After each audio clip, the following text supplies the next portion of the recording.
All right, so today we're diving into the world of Pastor Jerry Ease. Yeah. And specifically, we're going to be looking at excerpts from one of his sermons. Right. It's actually a sermon celebrating 11 years of his ministry. Oh, And wow, 11 years. yeah, 11 years. And, you reached out because you're really interested in kind of getting a better sense of his preaching style. What Yes. makes it so compelling? Yeah, What makes people connect with him? exactly. So I think we're in for a real treat today Mm-hmm. because we're going to encounter a mix of, celebratory energy. We're going to see biblical storytelling Uh-huh. and even a good dose of motivation all rolled into one. I'm excited. Yeah. And what's really striking right from the get-go is how Pastor Easy uses this anniversary to really reinforce the bond he has with his congregation. Yeah. It's like a giant we made it celebration, right? Like we've been on this journey together. Exactly. And right off the bat, it's all about expressing this joy and gratitude, Mm-hmm. like setting the tone Yeah. for this really vibrant atmosphere. And then there's this moment where he directly addresses, those who maybe doubted him early on. Oh, really? Yeah. He actually says, 11 years ago, they didn't give us a chance. 11 years have come and gone. That's interesting. What do you think he's doing there? Well, it seems like a classic way to really strengthen that group identity. Okay. Yeah. So think about it this way. By kind of calling out those past naysayers and then highlighting all that they've achieved together, Yeah. it kind of taps into that very human instinct. Oh, like that tribal instinct. Exactly. Yeah. Like an us against the world kind of feeling. And you see this in so many different groups, especially those with strong shared beliefs, Yeah. like a faith community. Yeah, that makes sense. So it's like he's reminding them they're stronger together. Exactly. Uh. And remember, you mentioned wanting to understand how he builds such a strong following. Well, this tactic, this us versus them dynamic, Oh, yeah. that's probably a key factor. I can see that. Right. It makes them feel like they've overcome these obstacles together and triumphed. Yeah, for sure. And then, boom, he totally switches gears. Oh, what does he do? He dives straight into this story from the book of Judges, Okay. the one about Gideon. Gideon, remind me about him. So Gideon is this reluctant hero. He's hiding grain from the Midianites. Right. So why do you think he chose this particular story at this point in the sermon? Well, Gideon, he was hiding his potential, right? And it sounds kind of similar to what Pastor Ezai was just talking about. You mean how people didn't initially see the value in his ministry? Exactly. Yeah, like he's drawing a parallel there. That's a really good point. Yeah. And it's not just a simple parallel, right? Yeah. He's not just narrating the story. He's really picking out specific phrases Okay. that resonate with like modern day struggles. Interesting. Like almost as if he's saying, hey, if you can find your purpose, then you'll find your peace. Oh, wow. I like that. Yeah. And he even goes on to say, if all you are mindful about is food, you will miss your purpose. Whoa. That's a pretty loaded statement. It is. It is. Especially in context where people might be facing economic hardship. Yeah. It really elevates that pursuit of purpose, above just like meeting basic needs. Right. Almost suggesting that if you find your calling, everything else will fall into place. Exactly. It almost implies that, if you find your calling, then the solutions for those material concerns will just kind of naturally follow. It's a powerful message for sure. It is. And it plays on that, that universal longing for a better life. Absolutely. It's a theme we see in motivational speeches and self-help books Everywhere. everywhere. Yeah. So just within the first few minutes of this sermon, he's woven together this narrative of celebration, Right. overcoming doubters, and then finding your purpose. Yeah. And then from there, he transitions to this concept of valor. Okay. He pulls this right from the story of Gideon. Oh, right. Where Gideon's called a mighty man of valor. Exactly. And it's delivered almost like a rallying cry. Wow. So he's really building the energy here. He is, and this is where he really connects with that universal idea of growth through adversity, Makes sense. which we see, you see this everywhere. Oh, yeah. Motivational quotes, self-help books. Right. It's like that whole idea that you got to go through tough times to become stronger. Exactly. And he's grounding this concept really cleverly in the biblical narrative Right. by assuring his listeners that they'll emerge from their struggles, Yeah. transformed even mightier. I see. So it's like he's giving them a framework for understanding their own struggles. Exactly. So he's essentially saying, embrace your battles because they're actually revealing your inner strength. And by framing it within this faith-based context, it takes on a whole new meaning, right? Absolutely. it gives his message this added layer of meaning and resonance. Oh, it's powerful. It is.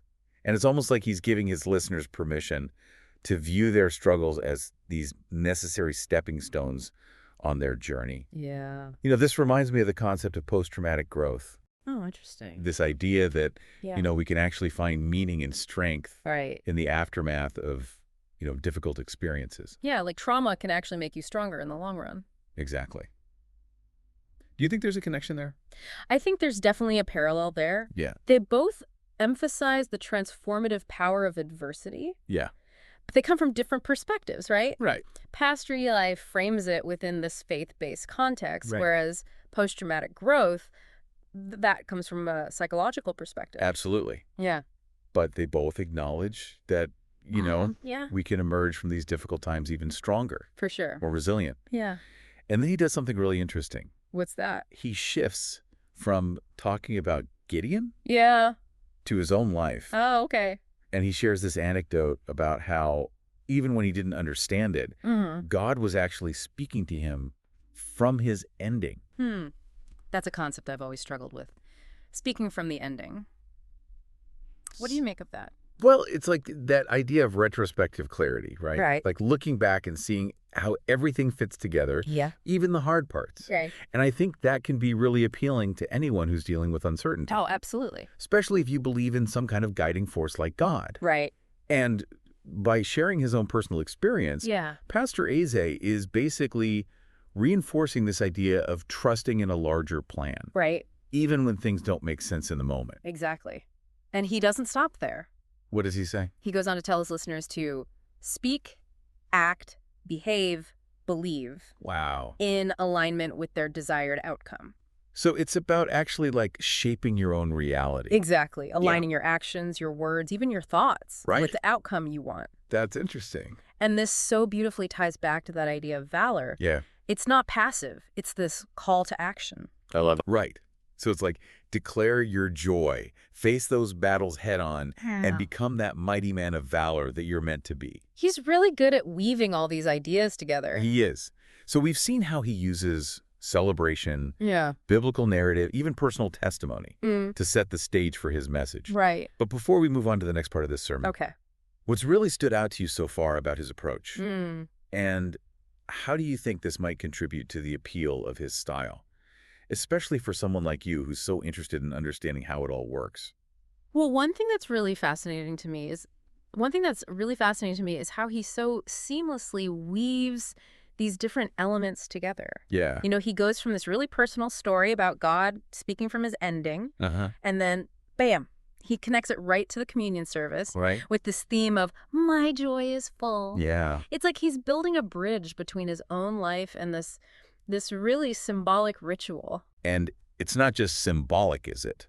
He actually tells his listeners to declare, my joy is full, while they're taking communion. Right.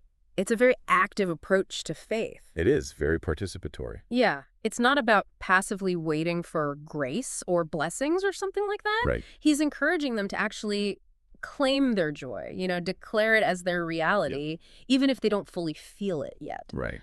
And it all ties back to that concept of speaking from the ending, Yeah. aligning your words and your actions with what you want to see happen. Right. Like shaping your own reality. Exactly. And he also emphasizes the physical act of eating and drinking during communion, too. Yeah. I thought that was really interesting. What do you think about that? Well, communion, it's got so much symbolic weight in the Christian faith. It does.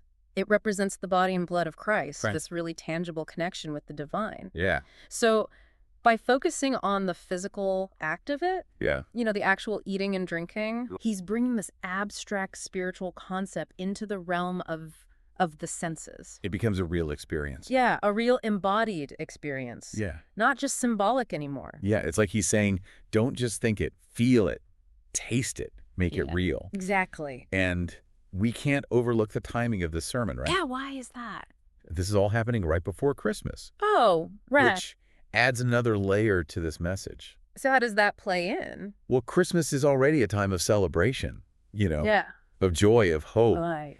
And he's really tapping into that existing emotional landscape and directing it towards his message. Just smart. So smart. Yeah. It's a way to amplify the impact Yeah. and make his message resonate even more deeply Yeah, it makes... with his audience. Yeah. So he's carefully woven together the celebration of his ministry's anniversary. Right. The biblical story of Gideon overcoming adversity. Right. The emphasis on personal declaration. And then culminating in this powerful communion ritual. Right. It all builds towards the sense of triumph and achieving full joy despite the challenges.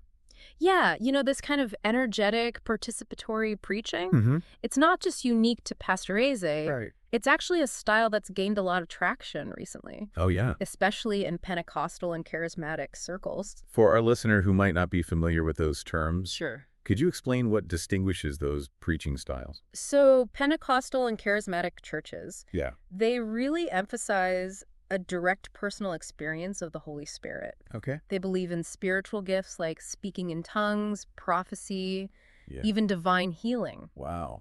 So the services are often really lively, lots of music, singing, emotional expression. Okay, so why do you think we're seeing this shift towards a more emotionally expressive form of worship? Well, I think there are a few reasons. Okay. One is the growing emphasis on personal experience in religion. What do you mean? People want a faith that feels relevant to their lives, something that offers tangible benefits, Okay. It's not just about abstract theology anymore. So it's about seeing faith as something active that empowers you to shape your own reality. It ties into that broader cultural trend of self-improvement. Right. Manifesting your desires. Yeah. Think of the popularity of self-help books, motivational speakers, Right. the whole law of attraction thing. It's all connected. Yeah. So this style of preaching taps into that same desire for agency, for control over your own destiny. Exactly. And it can be especially appealing to people who are facing real struggles. Okay. Like economic hardship, social injustice, this message of claiming your joy, overcoming adversity through faith. It gives people a sense of hope and agency. But doesn't framing faith solely in terms of personal gain feel a bit, I don't know, self-centered? That's a fair point. What about the social responsibility aspect of religion? That's a valid concern. And it's something that critics of this style of preaching often bring up. Okay. They worry it can lead to a kind of spiritual materialism. What do you mean by that? It's where the focus becomes just about individual blessings and personal gain. Okay. Rather than a broader sense of social responsibility. So it's like this potential pitfall of focusing too much on achieving personal goals and happiness without really considering the needs of the community around you. Exactly. It's a tough balance. It is a delicate balance. Yeah. So for now, let's shift our attention to the final part of Pastor Eze's message. Okay. He ends on a rather evocative note. Oh, really? Linking the theme of "My joy is full" to a specific action he wants his listeners to take. Okay, I'm curious. What were your initial thoughts on this ending? It's interesting. He calls it a wave offering. Yeah. He asks everyone to lift up their offerings, their tithes, their partnership contributions, and make this waving motion. Yeah, it's very visual. It is very dramatic. And he ties it to this idea of receiving blessings, of the windows of heaven opening. Yeah, it's almost like a physical representation of abundance. It is. It's a really powerful way to connect the act of giving with the expectation of receiving. Yeah. When you wave those offerings, you're waving in your blessings. Yeah. You're showing your faith in God's abundance. It's a very concrete way to think about faith, isn't it? Yeah. Almost transactional. I can see that. Yeah. Like, I give this, and therefore I'll receive that. Exactly. And that perspective, it sparks a lot of debate. Oh, yeah? Within religious circles. Yeah, I can imagine. Some people see it as reducing faith to a simple exchange. Okay. A cosmic vending machine. Right, where you just put in your offering. Yeah. And expect a specific blessing to pop out. Exactly. But others might view it as this beautiful act of faith, Right. a way to participate in God's plan of abundance. Yeah.